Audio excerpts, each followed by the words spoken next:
Hello, and welcome to episode 3 of Make Better Things with Nirvana CPH and me, Jack CG. Today's episode, we'll be taking a look at the culture of football. The game has always been really close to Nirvana's hearts, with not only our founders being huge fans of the sport, but for the past decade, we've collaborated with Studio Blackburn to create beautifully designed wall charts for every major tournament. For this episode, one of our resident football fans, James MacDonald, will be interviewing Kabelo Kungwane, part of the SA Artist Collective and having his own footy-influenced fashion brand Kasi Flavour10. He's taken the streetwear scene by storm, not only in his residence South Africa, but also over here in the UK and in the United States too. I really hope you enjoy the episode.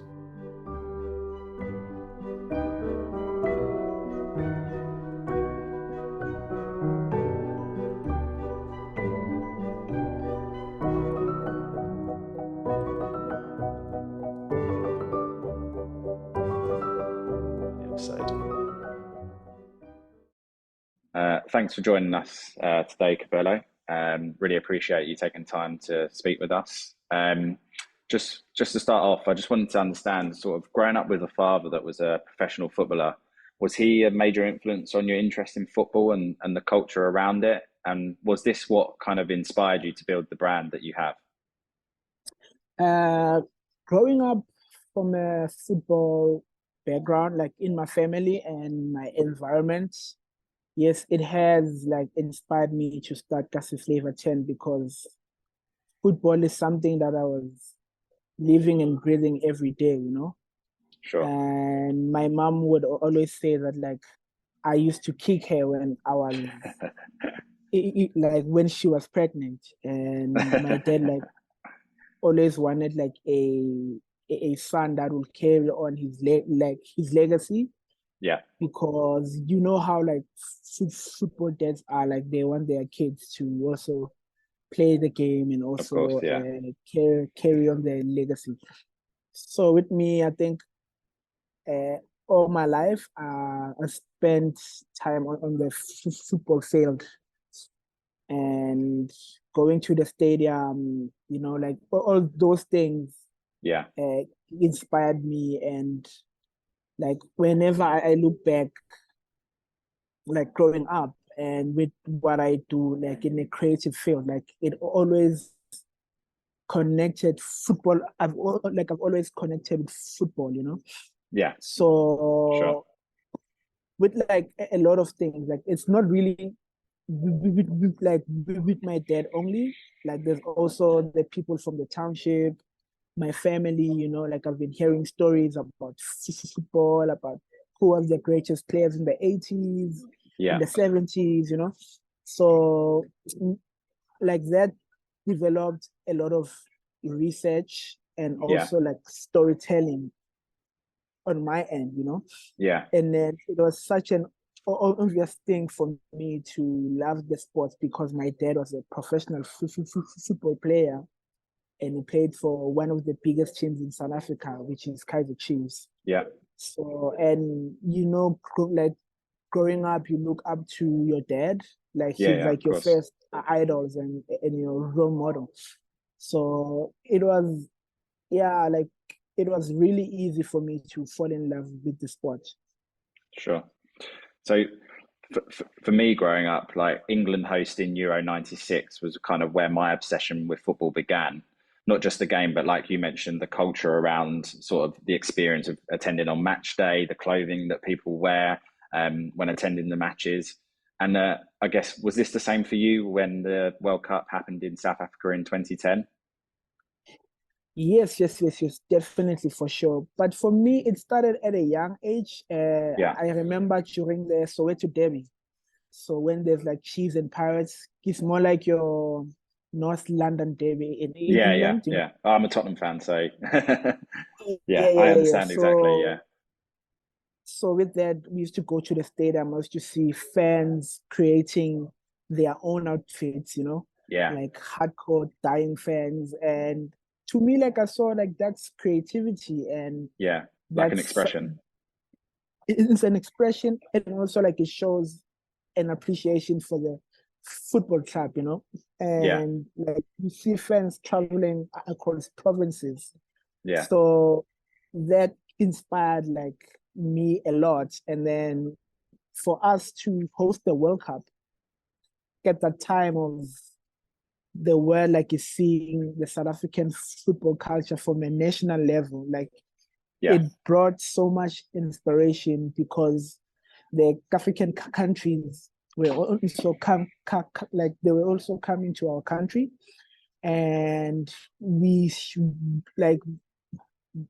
like we build unity, and also we shared like there are so many similarities with the rituals in the stadium, you know, like people would bang out like would bang out things like for good luck and things like that. And like Yeah. also African countries like Ghana, for instance, like I remember going to a Ghana match, and there was a lady like playing drums, like she painted herself in the Ghana colors, you know, and like we as South Africans like joined her, Yeah. and she like we got each other, you know. So like it was really an amazing experience for South African football culture and for Africa through the world, you know.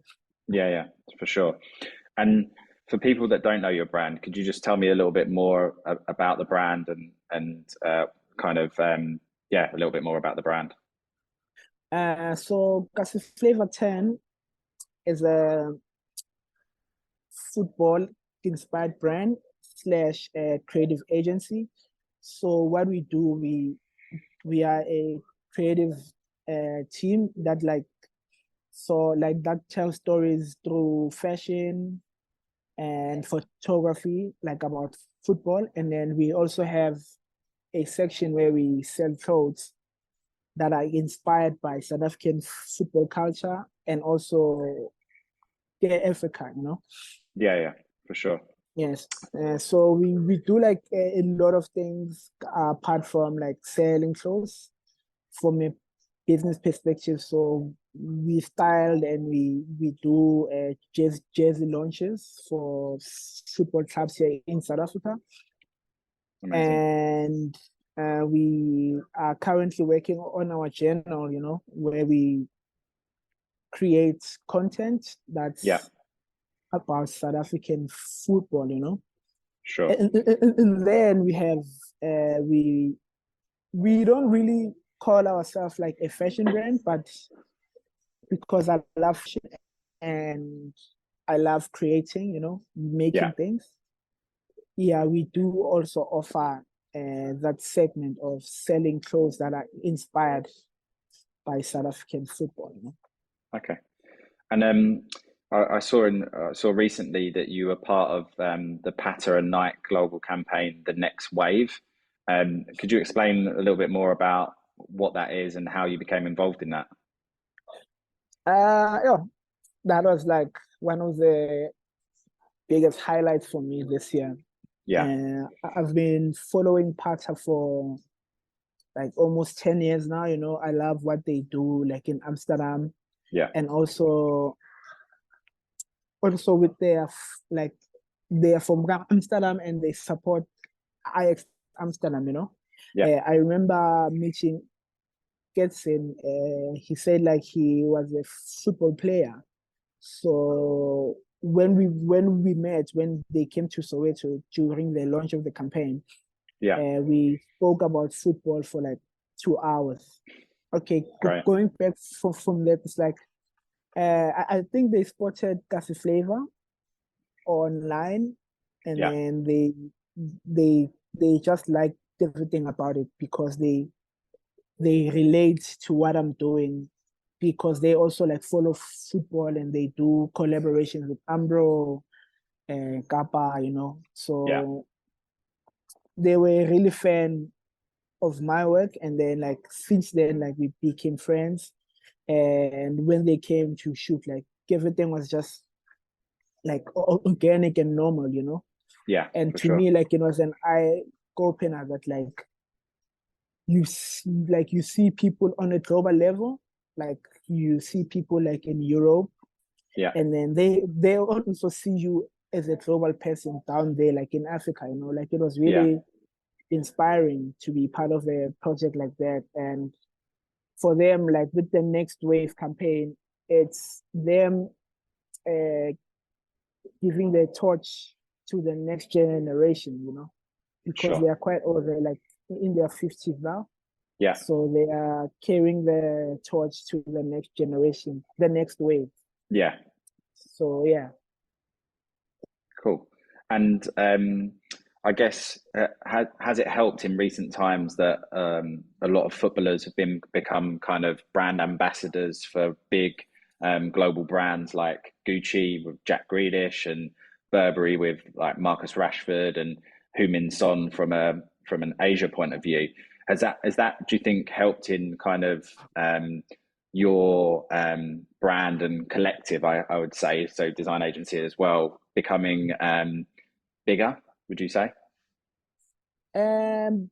Yes, in like I can say that in Europe, you know, I think it has helped a lot because it shows that like the football culture is growing also from a lifestyle point of view, and it changes the perception of you don't only see players as footballers on the pitch, like they are also human beings and they have emotions and they also want to do other things off the field, you know? Yeah.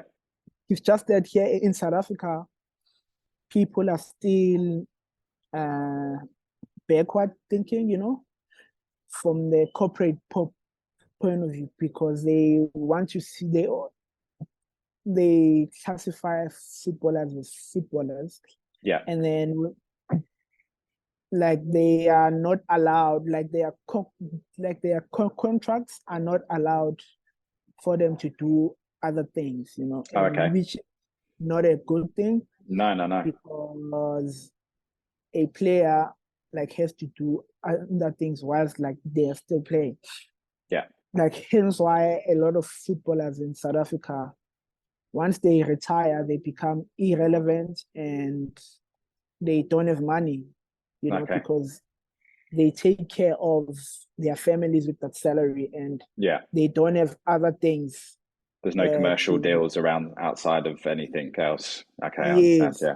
So it's really sad. So when we did that article, like it's about also sharing that light, like of come on, guys, it's 2022, and if a player is on Instagram, they're stylish. Like, why can't they also invest in the same way Burberry and Gucci like is doing for Grealish and Rashford, you know? Yeah.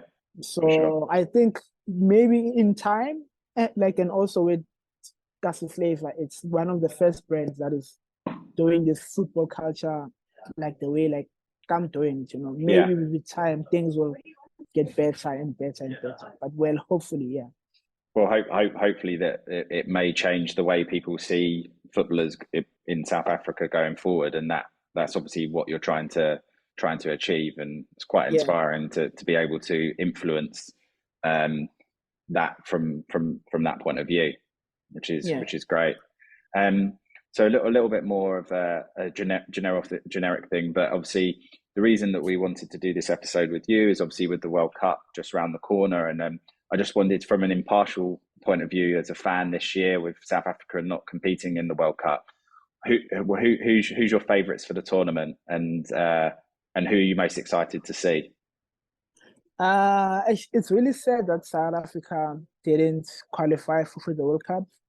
Well, we have so many problems, you know, in South Africa from grassroots football. Things are really bad. So hopefully things will be better. Yeah. But I'm really excited to see Brazil like winning the World Cup, because I'm a fan of their style of play. And like Kasi Flavour is more like the name, we got the name Kasi Flavour. It's because of how South Africans play, you know. It's more like Ginga in Brazil. So so Kasi Flavour means like self-expression of players, you know, and players are not limited to do their own thing. So for me, I'm excited to watch Brazil, you know. Yeah. I'm a fan of Neymar. I'm a fan of Kentony, Yeah. the Manchester United player, because Yeah. they are free to play Their their style. Yeah. football and their style, you know. And I think they have a big chance to win it because most of their players are playing well, and Yeah. they are playing in the top leagues. So yeah, I'm Yeah. looking forward to doing well this World Cup. Yeah. See, my money's on Argentina. Oh yeah, I just I just think they obviously they haven't yeah, they lost a have a game. good squad as well. They haven't lost a game for like 3 years, and Yeah, they beat Brazil in the Copa America final last year. But I yeah, agree. I think if I had to call it, it'd be between Brazil and Argentina in terms of the South yeah. American teams. I think England have dropped off in the last sort of 18 months in terms of how they were performing at recent tournaments and stuff. But yeah, Yeah. I agree. I believe Argentina or Brazil, but I believe potentially like it's almost feel like it's written in the stars for Argentina with it being Messi's last tournament, and I've just got a feeling that they may do it this year. Yeah, hopefully they are. They also have a good team, and Messi Yeah, is on form, you know, and yeah, he's yeah. He's more doing well. matured. Yeah, Exactly, yeah, and I think it helps them winning the Copa America. It kind of I think it's eased his nerves a little bit in terms of like wanting that major tournament with Argentina and stuff. So yeah, yeah. yeah, for Well, sure. I've just got one last question that we like to ask everyone on our podcast is if you could make one thing better, what would it be? And that can be anything from, it doesn't have to be football related, it doesn't have to be anything, but in the world, Yeah. what would be the one thing that you could make better? I think about this thing a lot, like recently, you know, like how can the world be like equal, you know, with the inequalities Yeah, of the world, it's like there's a huge gap. Like I'm trying to think of ways of shortening the inequalities, you know, like in terms of life and also gender, you know, like things yeah. has to be like equal. So yeah, like that's the one thing like I would love to change in life, equality. And I guess that that's kind of exactly what we were talking about a minute ago in terms of what you're trying to achieve with your brand and with your agency in terms of trying to create that equality with, I guess, starting with South African football players having the same equal opportunities as those in Europe Yes. and further afield. So, good answer and thanks. But thank you for your time, and it's been great talking to you, and we really appreciate you taking your time out of your day to have a chat with us. Thank you so much for listening to this episode. If you want to learn more about Kabelo and his brand, please check out Kasi Flavour10 online and across socials. And keep your eyes peeled this World Cup as we're once again teaming up with Studio Blackburn to bring you more innovatively designed wall charts. Check in at nirvanacph.com and at Nirvana CPH across socials to stay up to date with what we're up to. And as always, make better things.